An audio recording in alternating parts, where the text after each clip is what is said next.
लोभ कसाय एक ऐसी है, छोटा सा तू कितने बड़े अरमान है तेरे, मिट्टी का तू सोने के सब सामान है तेरे, मिट्टी की काया मिट्टी में जिस दिन समाएगी, ना सोना काम आएगा ना चांदी आएगी, ना सोना काम आएगा ना चांदी। यानी सोने, लोभ कहते हैं कि हजारों सरिताओं से मिलकर के एक सागर तृप्त हो सकता है, लेकिन भवात्माओं सोने के हजारों सोने के कनक यानी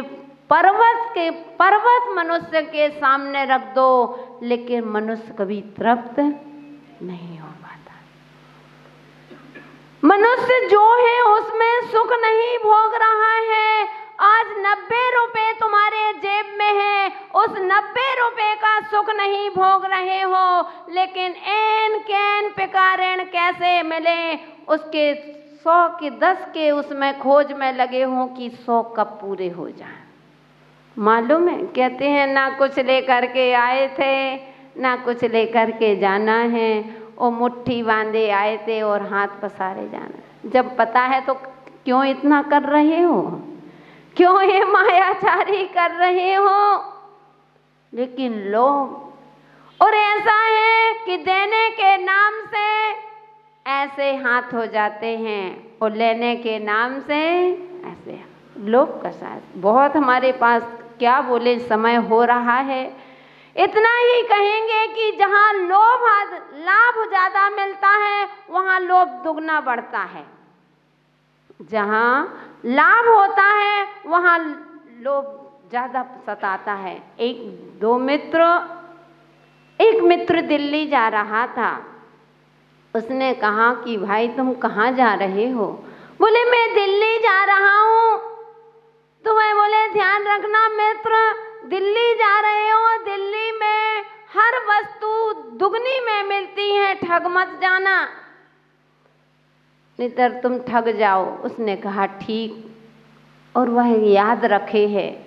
वो दिल्ली पहुंचा, पूरा दिल्ली का नज़ारा देख रहा है, और जैसे ही रास्ते पर बारिश आ गई, बारिश आई तो उसने कहा, पानी के गिरने लगा तो एक दुकानदार के पास पहुंच गया, बोले कि भाई मुझे छतरी दो।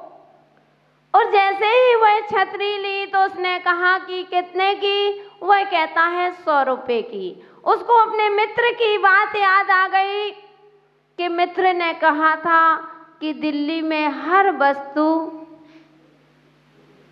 गए हो क्या, दूनी में मिलती है।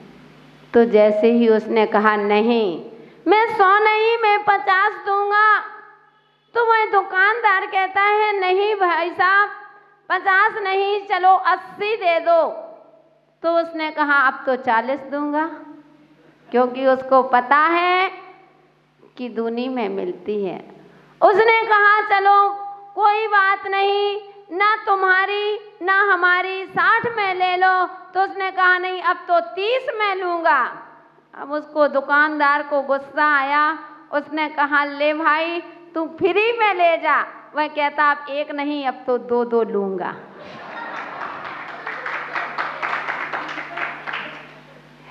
जरा सा लाभ मिला, लोभ बढ़ गया। वैसे 80 से 30 में आ गए और फ्री में मिलने लगी तो एक नहीं। रमेश जी कितनी लेंगे? 2, लगा ही रहे हो 2 वाले। यानी बंधु यह लोभ कसाय हमारे जीवन में कभी तृप्ति, संतोषी सदा सुखी।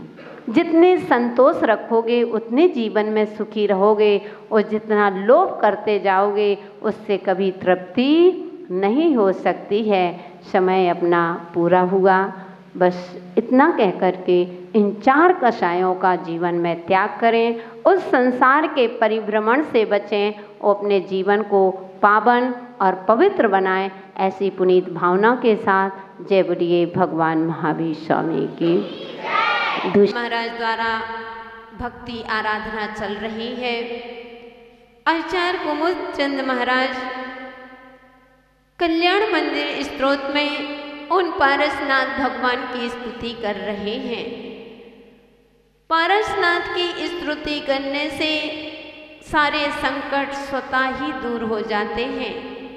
भव्यात्माओं देखना, दिगंबर जितने भी जैन मंदिर हैं, जहाँ जहाँ भी मंदिर होते हैं, हर स्थान में पारसनाथ की प्रतिमा पाई जाती है।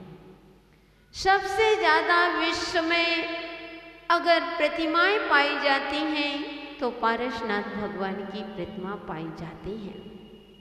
कभी आपने चिंतन किया, कभी आपने मनन किया कि आखिर पारसनाथ भगवान की ही प्रतिमा क्यों अधिक होती हैं?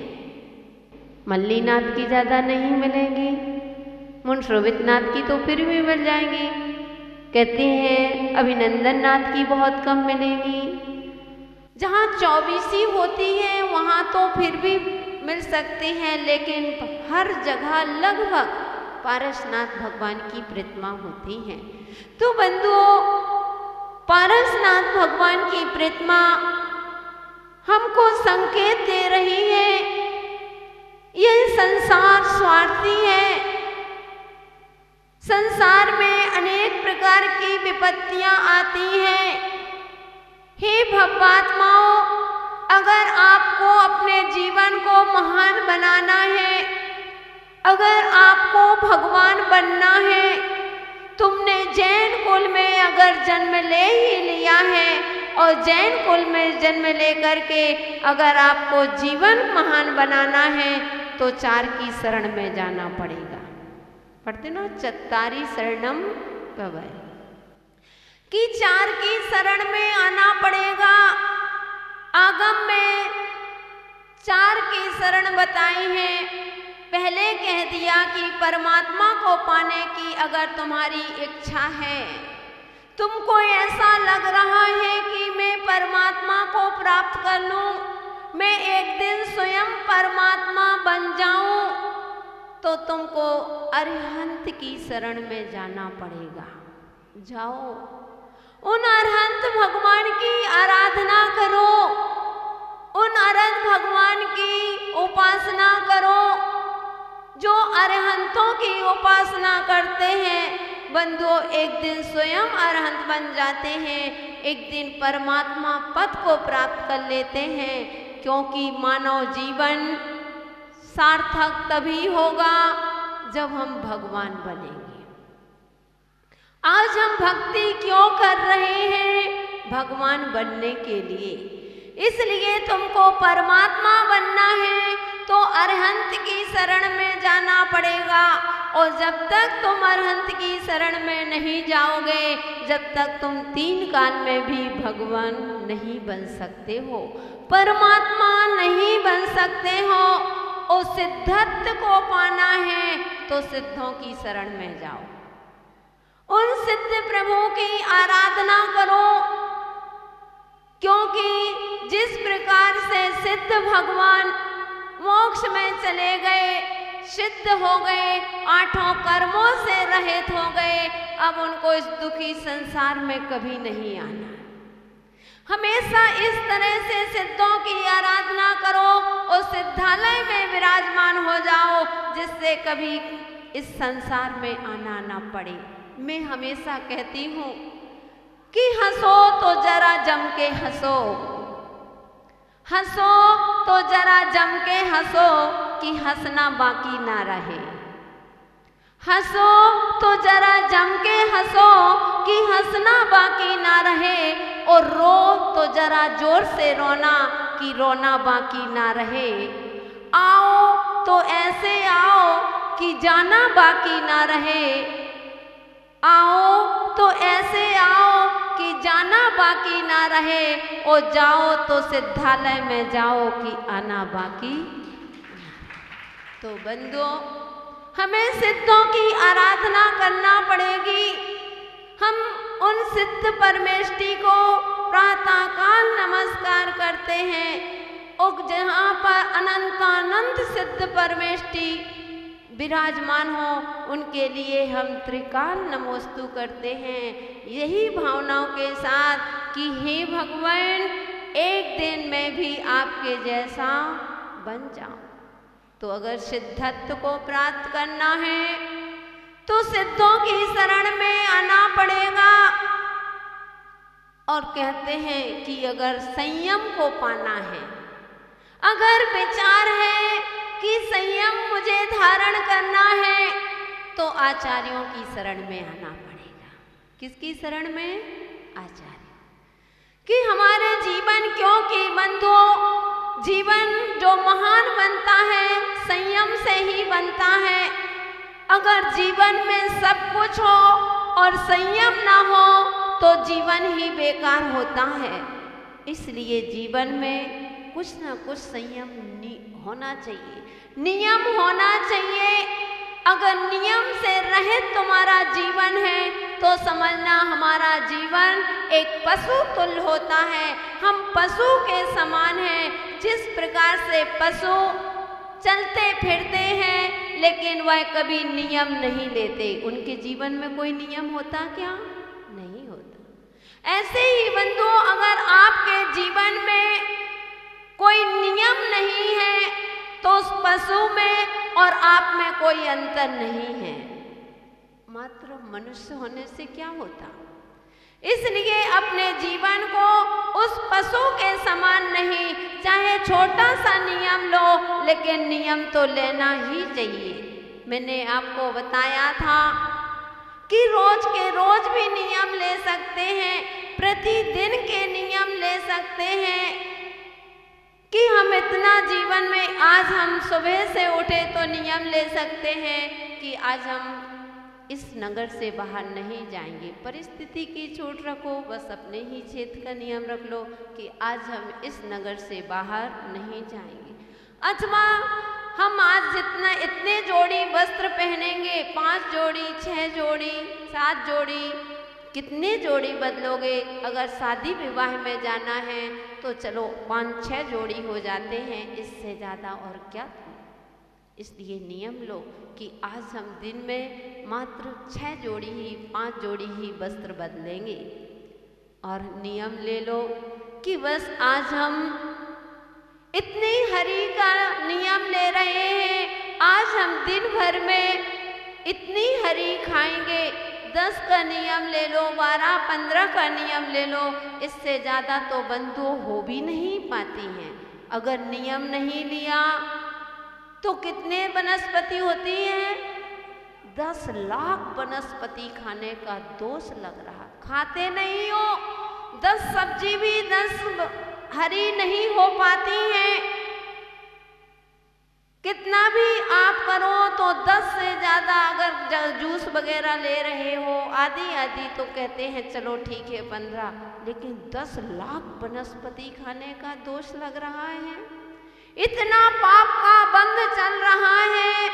इसलिए कम से कम इन छोटे छोटे नियम लेकर के भी हम अपने जीवन में महान बन सकते हैं। लोग कहते हैं कि माता जी हम नियम लेते हैं तो नियम टूट जाते हैं, इसलिए हम नियम नहीं लेते।